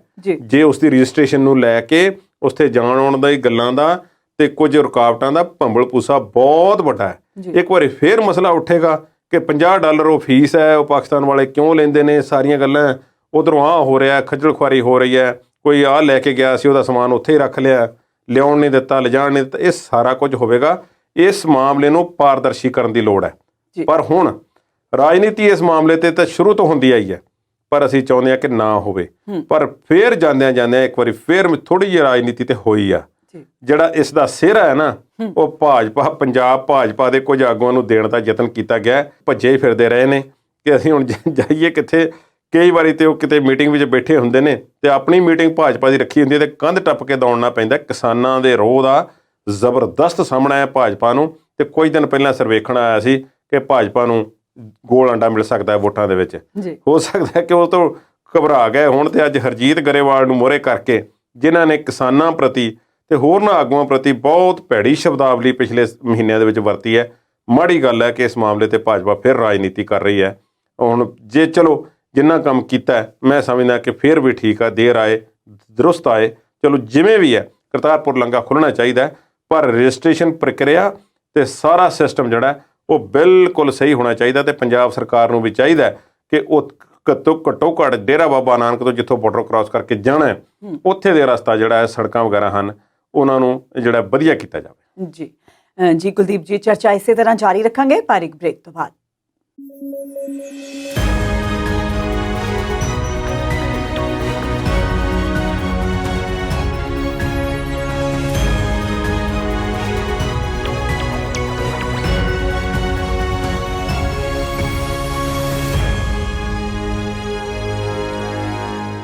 ਬ੍ਰੇਕ ਤੋਂ ਬਾਅਦ ਆਪਣੇ ਦਰਸ਼ਕਾਂ ਨੂੰ ਜੀ ਆਇਆਂ ਨੂੰ ਆਖਦੇ ਹਾਂ। ਪੰਜਾਬ ਦੇ ਮੁੱਖ ਮੰਤਰੀ ਚਰਨਜੀਤ ਸਿੰਘ ਚੰਨੀ ਰੋਜ਼ ਹੀ ਨਵਾਂ ਐਲਾਨ ਤੇ ਐਲਾਨ ਕਰਦੇ ਨੇ ਤੇ ਨਵਜੋਤ ਸਿੰਘ ਸਿੱਧੂ ਰੋਜ਼ ਹੀ ਉਹਨਾਂ ਨੂੰ ਨਵਾਂ ਸਵਾਲ ਤੇ ਸਵਾਲ ਕਰਦੇ ਨੇ। ਚੰਨੀ ਸਾਹਿਬ ਕਹਿੰਦੇ ਨੇ ਕਿ ਮੈਂ ਇੰਨੇ ਕੰਮ ਕਰ ਦਿੱਤੇ ਤੇ ਨਵਜੋਤ ਸਿੰਘ ਸਿੱਧੂ ਕਹਿੰਦੇ ਨੇ ਕਿ ਜਿਹੜੇ ਇਹ ਕੰਮ ਕੀਤੇ ਇਹ ਸੰਪੂਰਨ ਨਹੀਂ ਹੈ, ਉਹ ਨਾਖੁਸ਼ ਨੇ। ਸੋ ਕੁਲਦੀਪ ਜੀ, ਕੀ ਕਹਿਣਾ ਚਾਹੋਗੇ? ਇਹਨਾਂ ਦੀ ਜਿਹੜੀ ਜੰਗ ਹੈ ਉਹ ਅੱਜ ਵੀ ਉਸੇ ਤਰ੍ਹਾਂ ਜਾਰੀ ਹੈ, ਭਾਵੇਂ ਉਹ ਟਵਿੱਟਰ ਤੇ ਹੋਵੇ ਜਾਂ ਫਿਰ ਉਹ ਸ਼ਾਬਦਿਕ ਹੋਵੇ। ਦੇਖੋ, ਨਵਜੋਤ ਸਿੰਘ ਸਿੱਧੂ ਦੀ ਜਿਹੜੀ ਜੰਗ ਹੈ ਨਾ ਜੀ, ਉਹ ਵੱਡੇ ਅਹੁਦੇ ਲਈ ਹੈ ਜੀ, ਮੁੱਦਿਆਂ ਤੇ ਆਧਾਰਿਤ, ਪਰ ਹੈ ਕਿਸੇ ਹੋਰ ਚੀਜ਼ ਤੇ ਕੇਂਦਰਿਤ ਜੀ। ਇਹਨੂੰ ਇੰਝ ਸਮਝਿਆ ਜਾਵੇ, ਉਹਨਾਂ ਨੇ ਪੰਜਾਬ ਦੇ ਲੋਕਾਂ ਨੂੰ ਇੱਕ ਗੱਲ ਯਾਦ ਕਰਾਉਣ ਦਾ ਜਿਹੜਾ ਨਾ ਟੀਚਾ ਉਹਨਾਂ ਨੇ ਮਿੱਥ ਲਿਆ ਜੀ ਕਿ ਸਰਕਾਰ ਦੇ ਜਿਹੜੇ ਵੀ ਕੰਮ ਹੋ ਰਹੇ ਨੇ, ਤੁਸੀਂ ਉਹਨਾਂ ਵਿੱਚੋਂ ਪਛਾਣ ਕਰਨੀ ਹੈ ਕਿ ਇਹਨਾਂ ਵਿੱਚੋਂ ਕੰਮ ਕਿਹੜੇ ਨੇ ਤੇ ਲੋਲੀਪੌਪ ਕਿਹੜੇ ਨੇ। ਬਿਲਕੁਲ, ਇਹ ਲਫ਼ਜ਼ ਉਹ ਵਾਰ-ਵਾਰ ਵਰਤ ਰਹੇ ਨੇ ਜੀ। ਉਹਨਾਂ ਨੇ ਚੰਨੀ ਤੇ ਇੱਕ ਵਾਰੀ ਫੇਰ ਨਿਸ਼ਾਨਾ ਉਹਨਾਂ ਨੇ ਸਿੱਧੇ ਤਰੀਕੇ ਨਾਲ ਕੱਸਿਆ। ਉਹਨਾਂ ਨੇ ਕਿਹਾ ਕਿ 26 ਲੱਖ ਨੌਕਰੀਆਂ ਦੀ ਤੁਸੀਂ ਗੱਲ ਕਰਦੇ ਹੋ ਤੇ ਜਿਹੜੀਆਂ 1 ਲੱਖ ਅਸਾਮੀਆਂ ਖਾਲੀ ਨੇ ਉਹ ਕਦੋਂ ਪੂਰੀਆਂ ਕਰਨੀਆਂ ਨੇ ਜੀ। ਹੁਣ ਜੇ ਉਹਨਾਂ ਨੇ ਕਿਹਾ ਕਿ ਇੱਕ ਘਰ ਦੇ ਮੈਂਬਰ ਨੂੰ ਨੌਕਰੀ ਦਿੱਤੀ ਜਾਵੇ ਤਾਂ ਗੱਲ ਕਿੱਥੇ ਜਾਂਦੀ ਹੈ ਤੇ ਫਿਰ ਕਿੰਨੇ ਪਰਿਵਾਰ ਜਿਹੜੇ ਨੇ ਰੋਟੀ ਖਾਣ ਲੱਗ ਪੈਣਗੇ ਸੌਖੀ। ਇਸ ਗੱਲ ਬਾਰੇ ਵੀ ਸੋਚੋ ਜੀ। ਨਾਲ ਦੀ ਨਾਲ ਉਹਨਾਂ ਨੇ ਲੋਕਾਂ ਦੀ ਅਦਾਲਤ ਦੇ ਵਿੱਚ ਜਾਣ ਤੋਂ ਪਹਿਲਾਂ ਸਰਕਾਰ ਨੂੰ ਵੀ ਚੇਤਾਰਿਆ ਤੇ ਲੋਕਾਂ ਨੂੰ ਵੀ ਚੇਤੇ ਕਰਾਇਆ ਕਿ ਬੇਵਕੂਫ ਨਾ ਬਣਿਓ। ਹੁਣ ਬੇਵਕੂਫ ਕੌਣ ਬਣਾ ਰਿਹਾ? ਜੇ ਉਹ ਕਿਸੇ ਦਾ ਨਾਮ ਨਹੀਂ ਲੈ ਰਿਹਾ ਜੀ। ਇੱਕ ਗੱਲ ਹਰਪ੍ਰੀਤ ਜੀ ਮੈਨੂੰ ਤੁਸੀਂ ਦੱਸੋ ਜੀ, ਜਦੋਂ ਉਹ ਕੁਝ ਭਾਜਪਾ ਨੂੰ ਕਹਿੰਦੇ ਨੇ ਤੇ ਭਾਜਪਾ ਦਾ ਨਾਮ ਲੈ ਕੇ ਕਹਿੰਦੇ ਨੇ, ਬਿਲਕੁਲ, ਜਦੋਂ ਕੁਝ ਅਕਾਲੀਆਂ ਨੂੰ ਕਹਿੰਦੇ ਨੇ ਤੇ ਉਹਨਾਂ ਦਾ ਨਾਮ ਲੈ ਕੇ, ਤੇ ਉਹ ਕਿਹੜੇ ਨਾਮ ਵਰਤਦੇ ਨੇ ਉਹਨਾਂ ਦੇ ਆਗੂਆਂ ਲਈ ਜੀ, ਉਹ ਪਤਾ ਹੈ, ਸਾਰਿਆਂ ਨੂੰ ਪਤਾ ਹੈ। ਜਦੋਂ ਆਮ ਆਦਮੀ ਪਾਰਟੀ ਨੂੰ ਕੁਝ ਕਹਿੰਦੇ ਨੇ, ਸਿੱਧਾ ਅਰਵਿੰਦ ਕੇਜਰੀਵਾਲ ਨੂੰ ਹੱਥ ਪਾਉਂਦੇ ਨੇ, ਉਸ ਤੋਂ ਥੱਲੇ ਗੱਲ ਨਹੀਂ ਕਰਦੇ ਜੀ। ਜਦੋਂ ਕਿਸੇ ਦਾ ਵੀ ਨਾਮ ਨਹੀਂ ਲੈਂਦੇ, ਇਹਦਾ ਫਿਰ ਕੀ ਮਤਲਬ ਹੋਇਆ? ਫਿਰ ਉਹ ਚੰਨੀ ਸਾਹਿਬ ਨੂੰ ਘੇਰ ਰਹੇ ਨੇ। ਬਿਲਕੁਲ, ਇਹਦਾ ਬੜਾ ਸਿੱਧਾ ਜਿਹਾ ਅਰਥ ਹੈ ਬਿਲਕੁਲ ਕਿ ਉਹ ਫਿਰ ਆਪਣਿਆਂ ਨੂੰ ਕਹਿ ਰਹੇ ਨੇ ਹਾਂਜੀ ਕਿ ਕਹਿਣਾ ਕਿਸੇ ਨੂੰ ਤੇ ਸੁਣਾਉਣਾ ਕਿਸੇ ਨੂੰ। ਬਿਲਕੁਲ, ਇਹ ਕੰਮ ਉਹਨਾਂ ਨੇ ਫੜਿਆ ਹੋਇਆ। ਟਵੀਟ ਕਰ ਰਹੇ ਨੇ ਲਗਾਤਾਰ। ਇੱਕ ਚੰਗੀ ਗੱਲ ਹੈ ਕਿ ਟਵਿੱਟਰ ਖਾਤਾ ਉਹਨਾਂ ਦਾ ਚੱਲਦਾ, ਕੰਗਨਾ ਰਣੌਤ ਦਾ ਭਾਵੇਂ ਬੰਦ ਹੋ ਗਿਆ, ਉਹ ਬੀਬੀ ਨੇ ਫੇਮਸ ਹੋਣ ਦਾ ਤਰੀਕਾ ਲੱਭ ਲਿਆ ਕਿ ਅਸੀਂ ਕੰਮ ਹੁਣ ਇਦਾਂ ਦੇ ਬਿਆਨ ਦਿਓ ਕਿ ਸਾਨੂੰ ਲੋੜ ਹੀ ਨਾ ਪਵੇ ਇਸ ਦੀ। ਮੈਨੂੰ ਲੱਗਦਾ ਉਹ ਸੋਚਦੇ ਕਿ ਬਦਨਾਮ ਹੋਣਗੇ ਤਾਂ ਕਿਆ ਨਾਮ ਨਾ ਹੋਗਾ। ਬਿਲਕੁਲ ਜੀ। ਹੁਣ ਨਵਜੋਤ ਸਿੰਘ ਸਿੱਧੂ ਨੇ ਇਹ ਜਿਹੜਾ ਸਰਕਾਰ ਦੀ ਖਿਚਾਈ ਕਰਨ ਦਾ ਕੰਮ ਫੜਿਆ ਹੋਇਆ, ਇਸ ਗੱਲ ਵਿੱਚ ਕੋਈ ਸ਼ੱਕ ਨਹੀਂ ਜੀ ਕਿ ਉਹਨਾਂ ਨੇ ਅਹੁਦਾ ਵੀ ਸੰਭਾਲ ਲਿਆ ਦੁਆਰਾ PPCC ਦੇ ਪ੍ਰੈਜ਼ੀਡੈਂਟ ਦਾ, ਕਿਉਂਕਿ ਇਹ ਜਿਹੜੇ ਐਡਵੋਕੇਟ ਜਨਰਲ ਦੀ ਜਿਹੜੀ ਹੈ ਉਹ ਛੁੱਟੀ ਹੋ ਗਈ ਹੈ ਤੇ ਖੁਸ਼ ਨੇ ਨਵਜੋਤ ਸਿੰਘ ਸਿੱਧੂ। ਪਰ ਬਾਕੀ ਮਾਮਲਿਆਂ ਤੇ ਕਿਵੇਂ ਨਾ ਖੁਸ਼ ਨੇ? ਜਾਂ ਤਾਂ ਇਹ ਹੈ ਕਿ ਨਵਜੋਤ ਸਿੰਘ ਸਿੱਧੂ ਸਰਕਾਰ ਨੂੰ ਇਸ ਤਰ੍ਹਾਂ ਗਾਹੇ ਬਗਾਹੇ ਚਿਤਾਰ ਕੇ ਕੰਮ ਕਰਨੇ ਤੇ ਕਰਵਾਉਣੇ ਚਾਹੁੰਦੇ ਨੇ ਤੇ ਲੋਕਾਂ ਨੂੰ ਦੱਸਣਾ ਚਾਹੁੰਦੇ ਨੇ ਕਿ ਮੈਂ ਹਾਂ ਵੀ ਕਾਂਗਰਸ ਦੇ ਵਿੱਚ ਤੇ ਮੈਂ ਰਹਾਂਗਾ ਵੀ ਇੱਥੇ ਹੀ ਤੇ ਕੰਮ ਮੈਂ ਆਹ ਕਰਨੇ ਚਾਹੁੰਦਾ ਪੰਜਾਬ ਵਾਸਤੇ।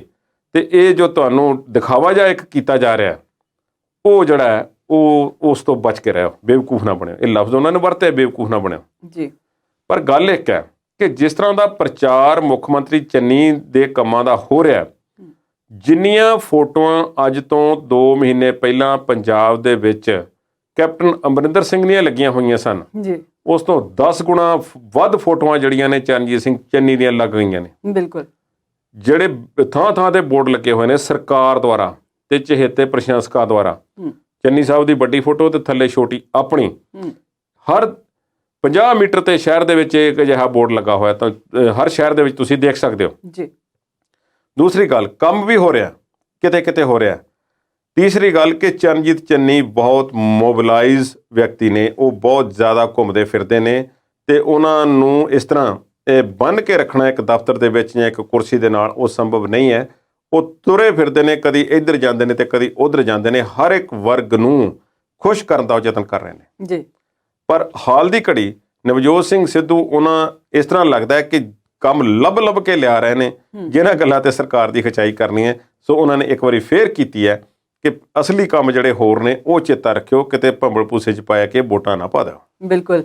ਕੁਲਦੀਪ ਜੀ, ਜੇ ਅਸੀਂ ਗੱਲ ਕਰੀਏ ਚਰਨਜੀਤ ਸਿੰਘ ਚੰਨੀ ਦੀ, ਤਾਂ ਉਹ ਨਵਜੋਤ ਸਿੰਘ ਸਿੱਧੂ ਤੋਂ ਡਰਦੇ ਉਹ ਵੀ ਨਜ਼ਰ ਨਹੀਂ ਆ ਰਹੇ। ਉਹ ਵੀ ਬੜੀ ਬੇਬਾਕੀ ਨਾਲ ਉਹਨਾਂ ਨੂੰ ਪਲਟਵਾਰ ਕਰਦੇ ਨੇ ਹਰੇਕ ਗੱਲ ਤੇ ਬੀਤੇ ਦਿਨੀ ਆਦਮਪੁਰ ਆਏ ਚਰਨਜੀਤ ਸਿੰਘ ਚੰਨੀ ਨੇ ਇੱਕ ਨਵਾਂ ਬਿਆਨ ਜਾਰੀ ਕਰ ਦਿੱਤਾ ਹੈ। ਉਹਨਾਂ ਨੇ ਕਿਹਾ ਹੈ ਕਿ ਬਾਕੀ ਪਾਰਟੀਆਂ ਤਾਂ ਬਹੁਜਨ ਸਮਾਜ ਦੀ ਗੱਲ ਕਰਦੀਆਂ ਨੇ, ਪਰ ਕਾਂਗਰਸ ਇਹਦੇ ਵਿੱਚ ਮਾਰਕਾ ਮਾਰ ਚੁੱਕੀ ਹੈ। ਕੀ ਕਹਿਣਾ ਚਾਹੋਗੇ? ਦੇਖੋ, ਉਹਨਾਂ ਨੇ ਗੱਲ ਇਹ ਕੀਤੀ ਹੈ ਕਿ ਬਸਪਾ ਦੀ ਕੀ ਲੋੜ ਹੈ, ਬਹੁਜਨ ਸਮਾਜ ਪਾਰਟੀ ਦੀ ਕੀ ਲੋੜ ਹੈ ਜੀ। ਗੱਲ ਤੇ ਉਹ ਅਕਾਲੀ ਦਲ ਦੀ ਵੀ ਕਰ ਰਹੇ ਸਨ। ਇੱਕ ਤੇ ਉਹਨਾਂ ਨੇ ਕਿਹਾ ਕਿ ਦੇਖੋ ਜੀ, ਬਹੁਜਨ ਸਮਾਜ ਪਾਰਟੀ ਨਾਲ ਧੋਖਾ ਹੋ ਗਿਆ, ਜਿਹੜੀਆਂ ਸੀਟਾਂ ਅਕਾਲੀ ਦਲ ਕੋਲੋਂ ਜਿੱਤ ਨਹੀਂ ਸੀ ਹੁੰਦੀਆਂ ਉਹ ਚੁੱਕ ਕੇ ਤੇ ਬਸਪਾ ਨੂੰ ਦੇ ਦਿੱਤੀਆਂ ਨੇ ਜੀ। ਚਲੋ, ਇੱਕ ਵੱਖਰੀ ਗੱਲ ਹੈ, ਉਹ ਕਰ ਸਕਦੇ ਨੇ।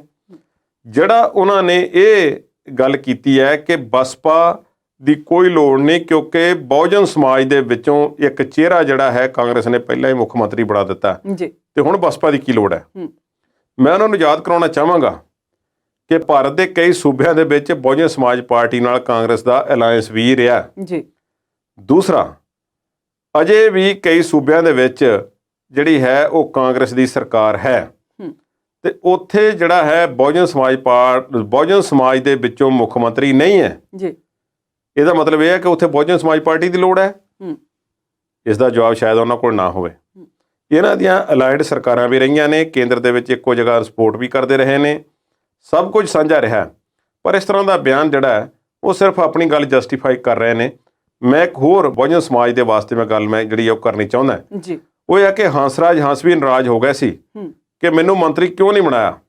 ਸਾਰੇ ਬਹੁਜਨ ਸਮਾਜ ਨੂੰ ਜਿਹੜੀ ਸੀ ਉਹ ਨੁਮਾਇੰਦਗੀ ਮਿਲਣੀ ਸੀ। ਤਰਾਸਦੀ ਹੈ ਕੁਝ ਸਮਾਜਾਂ ਦੀ, ਕੁਝ ਕੌਮਾਂ ਦੀ, ਕਿ ਜਦੋਂ ਇਹ ਸਮਝ ਲਿਆ ਜਾਂਦਾ ਕਿ ਇੱਕ ਵਿਅਕਤੀ ਨੂੰ ਨੁਮਾਇੰਦਗੀ ਮਿਲਣ ਦੇ ਨਾਲ ਸਾਡੇ ਮਸਲੇ ਹੱਲ ਹੋ ਜਾਣਗੇ, ਕਿਸੇ ਹੱਦ ਤੱਕ ਤੇ ਕੁਝ ਰਾਹਤ ਮਿਲ ਸਕਦੀ ਹੈ ਜੀ। ਪਰ ਓਵਰਆਲ ਜੇ ਕਿਸੇ ਦੀ ਅਪਬ੍ਰਿੰਗਿੰਗ ਕਿਸੇ ਇੱਕ ਕਮਿਊਨਿਟੀ ਦੀ, ਇੱਕ ਖਾਸ ਭਾਈਚਾਰੇ ਦੀ ਕਰਨੀ ਹੋਵੇ, ਜਿਹੜਾ ਕਿ ਦਬਿਆ ਹੋਇਆ ਸਮਾਜ ਹੋਵੇ, ਫਿਰ ਉਹਦੇ ਲਈ ਕੰਮ ਕਰਨੇ ਪੈਣਗੇ, ਨਾ ਕਿ ਚਿਹਰਾ ਬਿਠਾਉਣਾ ਪਵੇਗਾ। ਚਿਹਰਾ ਭਾਵੇਂ ਕੋਈ ਵੀ ਹੋਵੇ, ਪਰ ਕੰਮ ਉਹੀ ਹੋਵੇਗਾ ਜੋ ਉਹਨਾਂ ਦੇ ਹੱਕ ਵਿੱਚ ਜਾਵੇ ਤੇ ਉਹਨਾਂ ਦਾ ਕੁਝ ਅਸਲੋਂ ਸਵਾਰ ਦੇਵੇ। ਪਰ ਇਹ ਗੱਲਾਂ ਚੰਗੀਆਂ ਨਹੀਂ। ਜਿਸ ਤਰ੍ਹਾਂ ਦਾ ਉਹਨਾਂ ਨੇ ਬਿਆਨ ਦਿੱਤਾ ਹੈ, ਮੇਰਾ ਖਿਆਲ ਹੈ ਕਿ ਆਉਣ ਵਾਲੇ ਦਿਨਾਂ ਵਿੱਚ ਉਹਨੇ ਕਲੀਅਰ ਤਾਂ ਕੀ ਕਰਨਾ ਹੈ, ਪਰ ਸਿਰਫ ਵੋਟਾਂ ਲੱਗੇ ਆ ਰਹੀਆਂ ਨੇ, ਹੋਰ ਕੋਈ ਇਹਦਾ ਬਹੁਤਾ ਮਤਲਬ ਨਹੀਂ ਜੀ। ਜੀ ਕੁਲਦੀਪ ਜੀ, ਜੇ ਅਸੀਂ ਗੱਲ ਕਰ ਲਈਏ ਬੀਤੇ ਦਿਨਾਂ ਦੇ ਵਿੱਚ, ਬੀਤੇ ਸਾਲ ਦੇ ਵਿੱਚ ਵੀ ਅਸੀਂ ਕਹਿ ਸਕਦੇ ਹਾਂ 2020 ਦੇ ਵਿੱਚ ਨਾ ਸਿਰਫ ਪੰਜਾਬ ਜਾਂ ਭਾਰਤ ਨੇ ਬਲਕਿ ਪੂਰੀ ਦੁਨੀਆ ਨੇ ਕੋਵਿਡ ਦਾ ਸਾਹਮਣਾ ਕੀਤਾ ਹੈ ਤੇ ਬਹੁਤ ਕੁਝ ਭੁਗਤਿਆ ਹੈ, ਆਪਣਿਆਂ ਨੂੰ ਗਵਾਇਆ ਹੈ। ਸੋ ਇਹਨੂੰ ਲੈ ਕੇ ਕਦੀ ਪਹਿਲੀ ਲਹਿਰ ਤੇ ਕਦੀ ਦੂਜੀ ਲਹਿਰ ਦੀ ਚਰਚਾ ਵੀ ਹੁੰਦੀ ਰਹੀ ਹੈ ਤੇ ਫਿਰ ਤੀਜੀ ਲਹਿਰ ਦੀ ਚਰਚਾ ਵੀ ਹੋਈ ਤੇ ਹੁਣ ਕਿਧਰੇ ਨਾ ਕਿਧਰੇ ਜਾ ਕੇ ਕੋਵਿਡ ਨੂੰ ਠੱਲ ਪਈ ਲੱਗਦੀ ਹੈ। ਤੁਹਾਨੂੰ ਲੱਗਦਾ ਹੈ ਕਿ ਪੰਜਾਬ ਦੇ ਵਿੱਚ ਕੋਵਿਡ ਫਿਰ ਤੋਂ ਪੈਰ ਪਸਾਰ ਸਕਦਾ? ਦੇਖੋ, ਇੱਕ ਦੋ ਅਖਬਾਰਾਂ ਦੀ ਰਿਪੋਰਟ ਹੈ ਜੀ, ਇਹ ਜਿਹੜੀਆਂ ਮੇਨ ਸਟ੍ਰੀਮ ਮੀਡੀਆ ਦੀਆਂ ਅਖਬਾਰਾਂ ਨੇ ਜੀ, ਅੰਗਰੇਜ਼ੀ ਅਖਬਾਰਾਂ, ਉਹਨਾਂ ਦੇ ਵਿੱਚ ਰਿਪੋਰਟ ਆਈ ਹੈ ਕਿ ਪੰਜਾਬ ਦੇ ਵਿੱਚ ਆਉਣ ਵਾਲੇ ਇੱਕ ਅੱਧੇ ਮਹੀਨੇ ਦੇ ਵਿੱਚ 300% ਤੱਕ ਕਰੋਨਾ ਦੇ ਕੇਸਿਸ ਵੱਧ ਸਕਦੇ ਨੇ ਜੀ। ਪਰ ਡਰਨ ਦੀ ਲੋੜ ਨਹੀਂ ਹੈ, ਇੱਥੇ ਠਰਮਾ ਰੱਖੋ, ਅਸੀਂ ਆਪਣਾ ਬਚਾਅ ਰੱਖੀਏ, ਟੀਕਾਕਰਨ ਸਹੀ ਤਰੀਕੇ ਨਾਲ ਹੋ ਜਾਵੇ, ਪੂਰਾ ਹੋ ਜਾਵੇ ਜੀ। ਅਸੀਂ ਜਿਹੜਾ ਸੋਸ਼ਲ ਡਿਸਟੈਂਸਿੰਗ ਆ ਉਹਦਾ ਅਜੇ ਹੁਣ ਅਸੀਂ ਉਹਨੂੰ ਭੁਲਾਈ ਬੈਠੇ ਹਾਂ, ਬਿਲਕੁਲ ਭੁਲਾਈ ਬੈਠੇ ਹਾਂ। ਬਿਲਕੁਲ, ਭਾਵੇਂ ਸਕੂਲ ਵੀ ਖੁੱਲ੍ਹੇ ਨੇ, ਸਭ ਕੁਝ ਖੁੱਲ੍ਹ ਗਿਆ, ਪਰ ਫਾਰਮੈਲਿਟੀ ਤੱਕ ਅਸੀਂ ਉਸ ਨੂੰ ਸੀਮਿਤ ਰੱਖਿਆ। ਅਸੀਂ ਮਾਸਕ ਵਗੈਰਾ ਦਾ ਪ੍ਰਯੋਗ ਬਿਲਕੁਲ ਘੱਟ ਕਰ ਦਿੱਤਾ ਹੈ। ਜੀ ਮੈਂ ਸਮਝਦਾ ਕਿ ਸਰਕਾਰਾਂ ਨੂੰ ਥੋੜ੍ਹਾ ਜਿਹਾ ਇਸ ਮਾਮਲੇ ਤੇ ਲੋਕਾਂ ਨੂੰ ਚੇਤੇ ਕਰਾਉਣਾ ਚਾਹੀਦਾ ਹੈ। ਬਹੁਤ ਵੱਡੀ ਤਰਾਸਦੀ ਦੇ ਵਿੱਚੋਂ ਅਸੀਂ ਲੰਘੇ ਹਾਂ ਔਰ ਬਹੁਤ ਵੱਡਾ ਨੁਕਸਾਨ ਵੀ ਉਠਾਇਆ ਹੈ ਭਾਰਤ ਦੇ ਬਹੁਤ ਸਾਰੇ ਲੋਕਾਂ ਨੇ। ਜੀ ਹੁਣ ਇਹ ਕੋਵਿਡ ਦੇ ਕੇਸ ਜਿਹੜੇ ਨੇ ਇਸ ਮਾਮਲੇ ਦੇ ਵਿੱਚ ਮੈਂ ਦੱਸ ਦੇਵਾਂ ਕਿ 13 ਮਈ ਜਿਹੜਾ ਸੀ ਉਹ ਆਖਰੀ ਦਿਨ ਸੀ ਜਦੋਂ ਤੋਂ ਕੋਵਿਡ ਦੇ ਕੇਸ ਜਿਹੜੇ ਨੇ ਪੰਜਾਬ ਵਿੱਚ ਘਟਣੇ ਸ਼ੁਰੂ ਹੋਏ ਨੇ। ਜੀ ਉਸ ਦਿਨ 8,500 ਕੇਸ ਇੱਕੋ ਦਿਨ ਆ ਗਏ ਸੀ। ਆਕਸੀਜਨ ਦੀ ਕਿੱਲਤ ਨੇ ਤੁਹਾਨੂੰ ਪਤਾ ਕੀ ਰੰਗ ਦਿਖਾਏ। ਉਸ ਤੋਂ ਬਾਅਦ ਫਿਰ ਲਗਾਤਾਰ ਕੇਸ ਘਟ ਰਹੇ ਨੇ ਤੇ ਇਸ ਵੇਲੇ ਕਦੇ 15 ਕਦੇ 20 ਕਦੇ 25 ਕਦੇ 30 ਪਿਛਲੇ ਦਿਨਾਂ ਦੇ ਵਿੱਚ ਥੋੜ੍ਹੇ ਜਿਹੇ ਵਧੇ ਨੇ। ਉਹਦੇ ਹੋਰ ਵੀ ਕਈ ਕਾਰਨ ਦੱਸੇ ਜਾਂਦੇ ਨੇ। ਵਿਗਿਆਨੀ ਇਹ ਕਹਿ ਰਹੇ ਨੇ ਕਿ ਮੌਸਮ ਤਬਦੀਲ ਹੋ ਰਿਹਾ, ਪੋਲੂਸ਼ਨ ਵੀ ਹੈ, ਉਹਦੇ ਕਰਕੇ ਕੁਝ ਬਿਮਾਰੀਆਂ ਸਾਹਮਣੇ ਆ ਰਹੀਆਂ ਨੇ। ਪਰ ਚੇਤੇ ਰੱਖਣਾ ਸਾਡਾ ਬਣਦਾ ਹੈ ਕਿ ਟੀਕਾਕਰਨ ਤੇ ਨਿਯਮਾਂ ਦੀ ਪਾਲਣਾ ਇਹ ਸਾਡਾ ਸਭ ਤੋਂ ਵੱਡਾ ਬਚਾਅ ਹੋਵੇਗਾ। ਕੋਈ ਨਵਾਂ ਵੇਰੀਐਂਟ ਇਸ ਦਾ ਜਿਹੜਾ ਉਸਨੇ ਅਸਰ ਨਹੀਂ ਕੀਤਾ, ਪਰ ਟੀਕਾਕਰਨ ਨੇ ਸਾਨੂੰ ਵੱਡੀ ਰਾਹਤ ਦਿੱਤੀ ਹੈ। ਸਰਕਾਰ ਨੇ ਜਿਵੇਂ ਕਿਵੇਂ ਵੀ ਝੂਠ ਸੱਚ ਅੱਗੇ ਪਿੱਛੇ ਕਰਕੇ ਲੇਟ ਫੇਟ ਜਿਵੇਂ ਵੀ ਸੀ ਟੀਕਾਕਰਨ ਕਰ ਦਿੱਤਾ ਹੈ ਭਾਰਤੀਆਂ ਦਾ। ਇਹ ਚੰਗੀ ਗੱਲ ਹੈ, ਪਰ ਇਸ ਤੋਂ ਬਚੇ ਰਹਿਣ ਵਿੱਚ ਹੀ ਸਾਨੂੰ ਜਿਹੜਾ ਹੈ ਬਚਾਅ ਸਾਡਾ ਰਹੇਗਾ।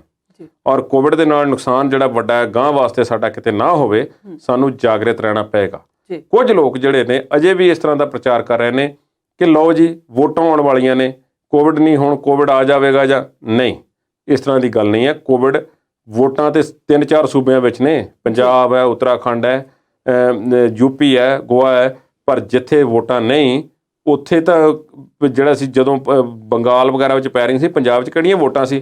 ਕੇਸਿਸ ਇੱਥੇ ਬਹੁਤ ਆ ਰਹੇ ਸੀ, ਹਸਪਤਾਲ ਭਰੇ ਪਏ ਸੀ। ਸੋ ਸਮਝਦਾਰੀ ਹੀ ਵਧੀਆ ਗੱਲ ਹੈ।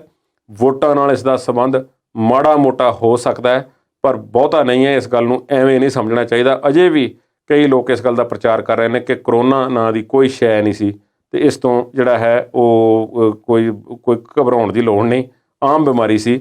ਇਸ ਤਰ੍ਹਾਂ ਗੱਲ ਨਹੀਂ ਹੈ। ਕਰੋਨਾ ਸੀ ਔਰ ਹੈ ਤੇ ਸਾਡੇ ਨਾਲ ਰਹੇਗਾ, ਬਸ਼ਰਤੇ ਕਿ ਅਸੀਂ ਇਸ ਤੋਂ ਬਚਾਅ ਰੱਖੀਏ, ਫਿਰ ਸਾਡਾ ਕੋਈ ਨੁਕਸਾਨ ਨਹੀਂ ਕਰ ਸਕੇਗਾ। ਜੀ ਬਿਲਕੁਲ, ਲੋਕਾਂ ਨੂੰ ਚਾਹੀਦਾ ਹੈ ਕਿ ਉਹ ਜਿਹੜੇ ਦਿਸ਼ਾ ਨਿਰਦੇਸ਼ ਸੀਗੇ ਕੋਵਿਡ ਦੇ ਲਈ ਉਹਨਾਂ ਦਾ ਪਾਲਣ ਕਰੇ ਤਾਂ ਕਿ ਕੋਵਿਡ ਦੇ ਵਿੱਚ ਜੋ ਨੁਕਸਾਨ ਪਹਿਲਾਂ ਅਸੀਂ ਝੱਲ ਚੁੱਕੇ ਹਾਂ ਸਾਨੂੰ ਉਹ ਫਿਰ ਤੋਂ ਨਾ ਝੱਲਣਾ ਪਵੇ। ਸੋ ਕੁਲਦੀਪ ਜੀ, ਤੁਸੀਂ ਸਟੂਡੀਓ ਵਿੱਚ ਆਏ, ਸਾਡੇ ਦਰਸ਼ਕਾਂ ਨਾਲ ਆਪਣੇ ਵਿਚਾਰ ਸਾਂਝੇ ਕੀਤੇ, ਤੁਹਾਡਾ ਬਹੁਤ-ਬਹੁਤ ਸ਼ੁਕਰੀਆ। ਸੋ ਇਹ ਸੀ ਅੱਜ ਦਾ ਪ੍ਰੋਗਰਾਮ ਵਿਚਾਰ ਚਰਚਾ। ਨਵੇਂ ਮੁੱਦਿਆਂ ਤੇ ਨਵੀਂ ਚਰਚਾ ਲੈ ਕੇ ਹਾਜ਼ਰ ਹੋਵਾਂਗੇ ਤੇ ਤੁਸੀਂ ਜੁੜੇ ਰਹੋ ਪੰਜਾਬੀ ਨੈਸ਼ਨਲ ਟੀਵੀ ਦੇ ਨਾਲ।